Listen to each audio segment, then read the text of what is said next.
የመደመር መንግስት ሲባል መያዝ ያለባቸው ፖይንቶች አንደኛው መፍጠር ነው፣ ክሪኤቲቪቲ ነው። ሁለተኛው መፍጠን ነው። ሶስተኛው ማብዛት ነው። አራተኛው ማጥራት ነው። ምን ማለት ነው ይህ ጉዳይ ያላችሁ እንደሆነ ብዙ ያልፈጠረ ጥራት ማረጋገጥ አይችልም። ከብዙ ፈጠራ ውስጥ ነው ጥራት ያላቸው ጉዳዮች የሚወጡት። ብዙ ለመፍጠር ደግሞ ፍጥነት ያስፈልጋል። ያልፈጠነ ሰው ባለው ሲዝን ባለው ጊዜ በርከት ያሉ ጉዳዮች መፍጠር አይችልም። ብዙ ስንፈጥር ብዙ ስንሮጥ ከነዚያ መካከል ጥቂቶቹ ረዘም ላለ ጊዜ ለመጓዝ ኳሊቲን ከዚያ ውስጥ መዞ ለማውጣት ያግዛል ማለት ነው። ኳንቲቲ ኦፖርቹኒቲ ነው። ኳሊቲ ግን ሪዛልት ነው። በኳንቲቲ ውስጥ በብዙ ፈጠራ ውስጥ አዳዲስ ነገር ለመፍጠር የምንማርበት ብቻ ሳይሆን ላስት የሚያደርግ ውጤት ለማቆየት እንጠቀምበታለን። ለምሳሌ ኮሪደር ስንጀምርና ዛሬ አንድ አይደለም። የኳሊቲ ቴስታችን ከጊዜ ወደ ጊዜ እየተቀየረ መጥቷል ማለት ነው እና ብዙ ለመፍጠር በመፍጠን ነው ጥራትን የምናረጋግጠው። የመደመር መንግስት በእነዚህ ህሳቤዎች ዙሪያ የሚያጠነጥን ይሆናል። የዛሬው ገለጻችን ግን ሁለት ቁልፍ ጉዳዮች አሉት። የመጀመሪያው ቁልፍ ህሳቤ ስልጡንነት፣ ዘመናዊነት እና ኋላ ቀርነት እንዴት እንደተፈጠሩ ታሪካዊ ዳራዎቻቸውን አይተን ከነዚያ ውስጥ የምንማራቸውን ትምህርቶች ነቅሰን እናወጣለን። ሰው ዘመናዊነትና ስልጣኔ ከዘመን መነጠልና ኋላ መቅረት ያሉትን ጉዳቶች በእኛ በሀገራችን ያስከተለውን ጣጣ በትንሹ በስሱ ከዓለም ሁኔታ ጋር አያይዘን እናያለን። ስልጣኔን፣ ዘመናዊነትን፣ ታሪክን በትክክል ካልተገነዘብን ዛሬን ለመስራትና ነገ የምናስበውን ለመከወን ያስቸግራል። ሁለተኛው ቁልፍ ጉዳይ የምናየው መደመር መር ስልጡን ሀገር እንዴት መፍጠር ይቻላል። ስልጡን ሀገር ለመፍጠር መነሻ አድርገን የምንወስደው እሳቤ አለ። መሻገሪያ የምናደርገው ድልድይ አለ። ተሻጋሪ ብለን የበየነው ኃይል አለ። አሻጋሪ ያልነው እና የለየነው ኃይል አለ። እንዴት ነው መነሻ፣ መሻገሪያ፣ ተሻጋሪና አሻጋሪውን ለይተን በሚና ከፍለን ስራ ሰጥተን ውጤት የምናመጣው? ይህ ደግሞ እንዳይከወን ሐሳብ አልቦነት ምን ያህል ጣጣ እንዳለው በስሱ ለማየት እንሞክራለን። እዚህ በሁለት ከፍለን ውሏችንን ካሰብን በቂ ይሆናል። አንደኛው ስልጡንነት፣ ዘመናዊነትና ኋላ ቀርነት፣ ሁለተኛው መደመር መር ስልጡን ሀገር እንዴት እዚህ ያለን ሰዎች ልንፈጥር፣ ልንመራ፣ ልናወርስ እንደምንችል የምንመክርበት ይሆናል። የመጀመሪያው ቁልፍ ጉዳይ ሰው፣ ዘመናዊነትና ስልጣኔ ነው። እዚህ በስዕሉ እንደምታዩት ወደ ኋላ አጮልቀን ነው የምናየው። ወደ ኋላ አጮልቀን በምናይበት ሰዓት የሰው ልጅ ለመሰልጠን ያደረጋቸውን ተጋድሎች፣ ስልጣኔ ብሎ የበየነውን የኑሮ ዘዬ ማቆየት የቻለበትን ጊዜ ዲክላይን ሲያደርግ ለምን ደግሞ እንደፈረሰ የምናይበት ይሆናል። የስልጣኔ ጉዞ ማጥናትና መረዳት ለምን ያስፈልጋል? አንድ የመለወጥ የማደግ የመሻሻል ትልም ያለው ሀገር የስልጣኔ ጉዞን ወደ ኋላ መለስ ብሎ ማየት የሚያስፈልገው ዋናው ምክንያት ሳሙኤል ሃንቲንግተን እንደሚለው የሰው ልጅ ታሪክ የስልጣኔ ታሪክ ነው።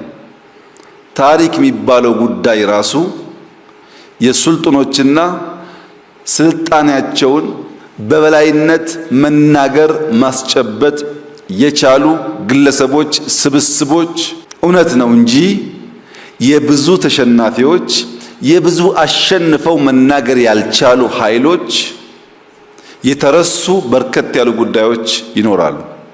የሰው ልጅ ታሪክ የስልጣኔ ታሪክ ከሆነ መፈተሽ የሚያስፈልግበት ዋናው ምክንያት ማህበረሰብ፣ ግለሰብ፣ ሀገር፣ አህጉር ብላይንድ ስፓት አላቸው። ወደፊት መሸምጠጥ የሚፈልግ ማንኛውም ኃይል በትልቅ መስታወት ወደፊት ማየት ብቻውን በቂ አይደለም። ብላይንድ ስፖቱን ቼክ የሚያደርግበት ስፖኪዮ ከቨር የማያደርግበትንም መለስ ቀለስ እያለ ማየት በክሪቲካል ሞመንት ያስፈልጋል። ያን ማድረግ ካልቻለ ወደፊት መጓዝ መፍጠንም አይቻልም። ብንፈጥንም ከምናስበው ቦታ መድረስ አስቸጋሪ ይሆናል። ወደፊት ለመሸምጠጥ ወደ ኋላ አልፎ አልፎ ማየት አስፈላጊ እንደሆነ ሁሉ ዛሬን በትክክል ለመረዳት ምንድነው አሁን ያለንበት ሁኔታ፣ የቆምንበት ባህል፣ እምነት፣ እሴት፣ ተቋማት እንዴት ተፈጠሩ፣ በምንስ መንገድ አድገው ዛሬ ላይ ደረሱ የሚለውን ጉዳይ በቅጡ መመርመርና ማወቅ ይጠይቃል። ነገን ለመተንበይ የዛሬ ውሳኔዎች፣ ድርጊቶች፣ ትልሞቻችን የሚፈቱበት መንገድ ምን አይነት ነገ ሊፈጠር እንደሚችል ሙሉ በሙሉ እንኳ ባይሆን ከሞላ ጎደል ግንዛቤ እንድንይዝ ያስችላል። አብርሃም ሊንከን ስለ ወደፊት ጊዜ ሲጠየቅ the best way to predict your future is to create it ይላል። ስለ ነገ የተሟላ ነገር ለመናገር የምትችለው በምትሰራው ስራ ነው። ዛሬ በምትሰራው ስራ ነው፣ በመፍጠር ብቻ ነው። የበቃ ኢንፍራስትራክቸር ዛሬ የሰራ ሰው ከዛ የተሻለ ዘመን እንደሚመጣ ማሰብ ይችላል። ዛሬ የተኛ ሰው ነገ የከፋ ጊዜ ለልጆቹ እንደሚያወርስ ካለ ብዙ አስረጅ ሊገነዘብ ይችላል። ዛሬን ማወቅ ነገን ለመስራት ብቻ ሳይሆን ነገን በቅጡ ለመተንበይ የሚያግዝ ጉዳይ ነው ማለት ነው። ስልጣኔ ምንድን ነው? ስልጣኔ የባህላዊ ልማታዊ ደረጃ ከፍታ ሲረጋገጥ አንጻራዊ ቢሆንም አንድ ሀገር ለማ በባህሉ አደገ ሲባል የሚታየው ሁኔታ ማለት ነው። ለዚህ ሀገር ዜጎች የሚስማማ አኗኗር፣ የሚስማማ የኑሮ ዘይቤና ስርዓት መፍጠር ሲቻል ማለት ነው። የባቢሎን ስልጣኔ በብዙ ታሪካዊ ድርሳናት እንደተቀመጠው በወቅቱ ከፍተኛ ስልጣኔ ከታየባቸው ኢምፓየሮች መካከል አንዱ ነው። በዚያ ጊዜ ስልጣኔን ዲፋይን ያደረጉበት መንገድ እስከ ዛሬ ድረስ ላለው የስልጣኔ ትርጓሜ እንደ መነሻ ሆኖ ያገለግላል። ግሪኮች ሲቪላይዜሽን የሚለውን ቃል ከሶስት ቃላት ነው መዘው ያወጡት። እነዚያን ሶስት ቃላት ስንገነዘብ ስልጣኔን አውቶማቲካሊ ከምን ጋር እንደሚያያዝ ለመገንዘብ ያግዛል። የመጀመሪያው ቃል ሲቪስ ይባላል። ሲቪስ በግሪክ ሲቲዝን ማለት ነው በእንግሊዝኛ፣ ወይም ዜጋ፣ የማህበረሰብ አባል ማለት ነው። ሲቪስ ወይም ሲቲዝን አንደኛው ቃል ሲሆን ሁለተኛው ሲቪታስ ወይም ሲቲ፣ ከተማና ከተሜነት። ሶስተኛው ሲቪሊስ ወይም ሲቪል ወይም ሲቪሊቲ፣ ስልጡን ባህሪና የኑሮ ዘይቤ። ሶስት ነገር፣ የመጀመሪያው የማህበረሰብ አባል ሰው ማለት ነው። ሁለተኛው ከተማ፣ ሶስተኛው ከተማና ሰው ብቻ ሳይሆን ያንን ከተማ በሰለጠነ መንገድ መገልገል የሚችል ስልጡን ባህል፣ የኑሮ ዘዬ። አንዳንዴ ከተማው እያለ በቅጡ መገልገል የማይችሉ ሰዎች ሊፈጠሩ ይችላሉ። ስልጣኔ ስንል ሰው፣ ከተማና የአኗኗር ዘዬ መሆኑን የዛን ጊዜው አተረጓጎም እስካሁን ባለው ሁኔታም የሚሰራ ይሆናል። ይህን ለመገንዘብ ቀደምት ስልጣኔዎች በስሱ ስናይ ዴፊኒሽኑና ስልጡን የተባሉ ሀገራት በወቅቱ ያሳኳቸው ጉዳዮች አንድና ያው ሆነው እናገኛቸዋለን። በስልጣኔ ተርታ ውስጥ የመጀመሪያውን ወይም ቀደምት የሚባለው ሱሜሪያን ሲቪላይዜሽን ይባላል። የሱሜሪያ ሲቪላይዜሽን ከሁሉ የቀደመው እንደሆነ የታሪክ ተመራማሪዎች ከሞላ ጎደል ይስማማሉ። ይህ ስልጣኔ የተገኘበት ቦታ ሜሶፖታሚያ ይባላል። በወቅቱ በአሁኑ አጠራር ኢራቅ ያለችበት አካባቢ ማለት ነው።